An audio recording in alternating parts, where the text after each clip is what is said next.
একদিকে অতি বর্ষণ, তেমনি যেমন যোগান কম রয়েছে, চাষে ক্ষতি হচ্ছে। যদুবাবুর বাজার থেকে প্রতিনিধি সৌভিক গিরি রয়েছেন। আজকের বাজার দর কেমন রয়েছে একটু জানার চেষ্টা করব।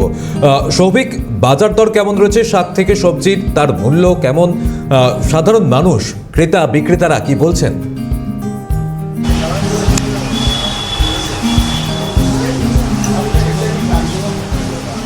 একদমই সৌম্যজিৎ, তুমি যেটা দিয়ে শুরু করলে যে অগ্নিমূল্য বাজার দর, তা তো অবশ্যই, কারণ বিভিন্ন জায়গায় বিভিন্ন মার্কেটে যারা ক্রেতারা রয়েছেন তারাও বলছেন যে তাদের পাইকারিতে যথেষ্ট বেশি দামে কিনতে হচ্ছে, তাই তাদের কিছুটা অংশ লাভ রেখেই কিন্তু বিক্রি করতে হচ্ছে। আমার সাথে এই মুহূর্তে একজন বিক্রেতা রয়েছেন, তার সাথে আমি কথা বলবো। দাদা, ইতিমধ্যেই তো অনেক ফসল নষ্ট হয়ে যাচ্ছে, প্রচুর ক্ষয়ক্ষতি হচ্ছে এবং প্রত্যেকটা বিক্রেতা তারা বলছেন যে বেশি দামে মাল কিনতে হচ্ছে, তাই স্বল্প লাভ রেখেই বিক্রি করতে হচ্ছে। কোন জিনিসের দাম কী রয়েছে? সব জিনিসের দাম বেশি তো এখন মোটামুটি ভেন্ডি, পটল, ঝিঙে 80 টাকা নিচে তো নেই, সব 80 টাকা। খালি দামের মধ্যে কম আছে আলুটা 20 টাকা কিলো, আর আবার পেঁপে আছে 40 টাকা কিলো, আর বেগুন 100 টাকা কিলো, বরবটি 100 টাকা কিলো।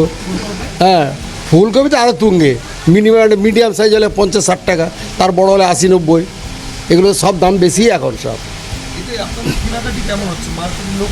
মার্কেটে একদম খারাপ, দেখছি তো পুরো ফাঁকা পায়। আমাদের দামে হাই দামে কিনতে হচ্ছে, কিন্তু এখানে কাস্টমার পাচ্ছি না সেরকম।